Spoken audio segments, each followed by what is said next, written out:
Welcome to Timeless Audio Classics. Today, we bring you Anton Chekhov's humorous tale, The Orator. This story captures the awkward and comedic twists that unfold when an unprepared speaker must deliver a eulogy. Known for his keen eye on human nature, Chekhov delivers a lighthearted yet insightful look at the unpredictability of public speaking and the social quirks we can all recognize. We hope you enjoy this classic tale, narrated just for you. One fine morning, the collegiate assessor, Kirill Ivanovich Babalanov, who had died of the two afflictions so widely spread in our country, a bad wife and alcoholism, was being buried. As the funeral procession set off from the church to the cemetery, one of the deceased's colleagues, called Poplavsky, got into a cab and galloped off to find a friend, one Grigory Petrovich Zapoikin, a man who, though still young, had acquired considerable popularity. Zapoikin, as many of my readers are aware, possesses a rare talent for impromptu speechifying at weddings, jubilees, and funerals. He can speak whenever he likes, in his sleep, on an empty stomach, dead drunk, or in a high fever. His words flow smoothly and evenly, like water out of a pipe, and in abundance. There are far more moving words in his oratorical dictionary than there are beetles in any restaurant.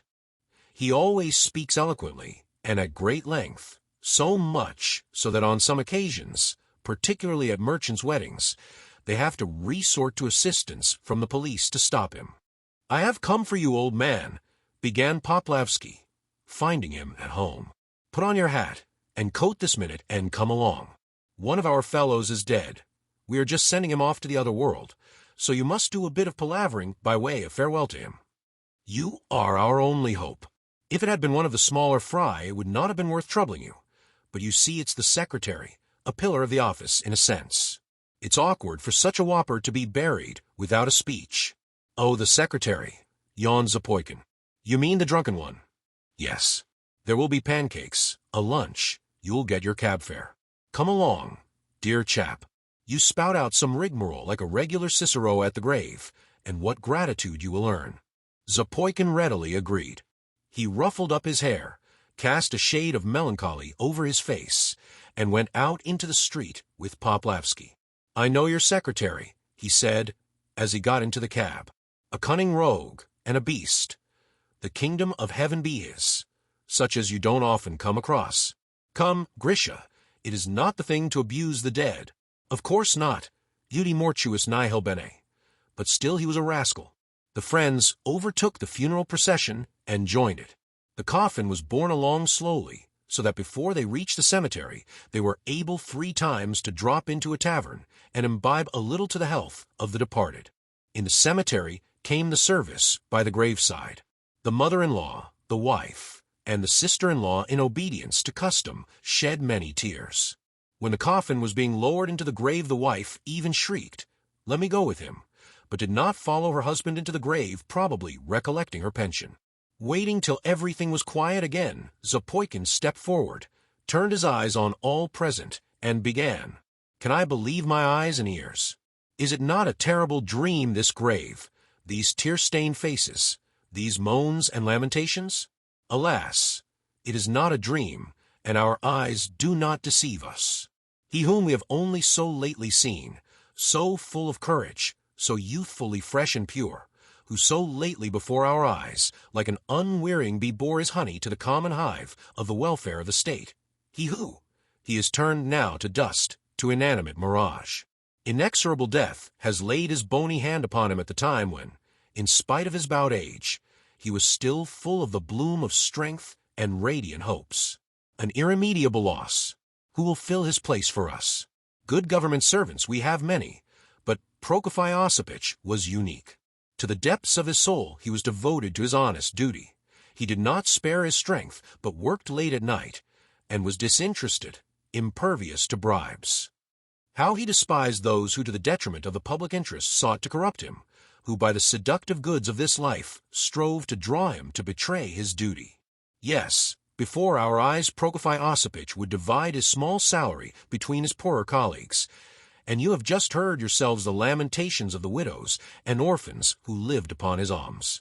Devoted to good works and his official duty, he gave up the joys of this life and even renounced the happiness of domestic existence. As you are aware, to the end of his days he was a bachelor.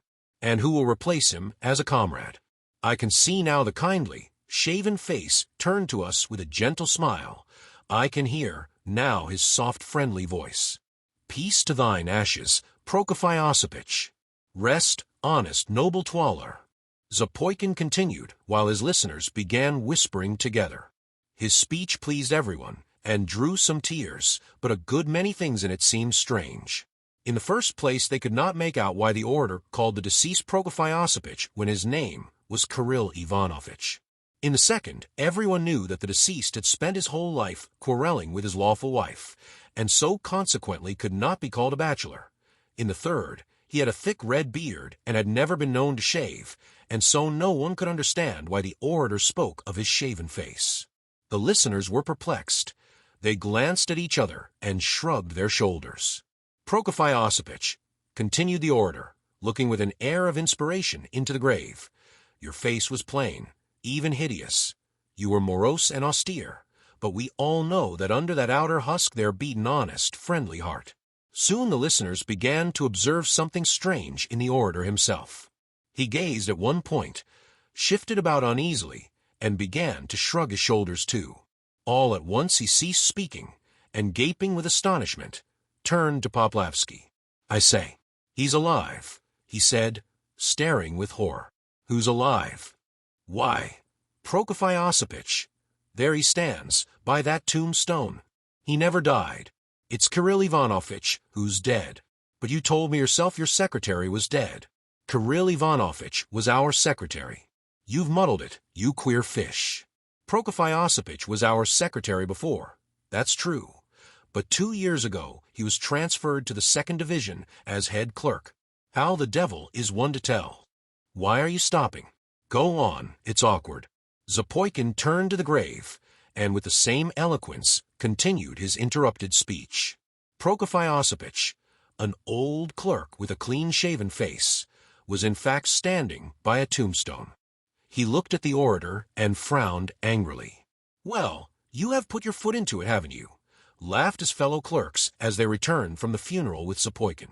Burying a man alive. It's unpleasant, young man, grumbled Prokofy Osipich. Your speech may be all right for a dead man, but in reference to a living one, it is nothing but sarcasm. Upon my soul, what have you been saying? Disinterested, incorruptible, won't take bribes. Such things can only be said of the living in sarcasm. And no one asked you, sir, to expatiate on my face. Plain, hideous, so be it, but why exhibit my countenance in that public way? It's insulting. Thank you for listening to The Orator by Anton Chekhov, here on Timeless Audio Classics. We hope you enjoyed this witty glimpse into human nature and the humor in life's unexpected moments. If you enjoyed this story, don't forget to subscribe for more timeless tales. Until next time, happy listening.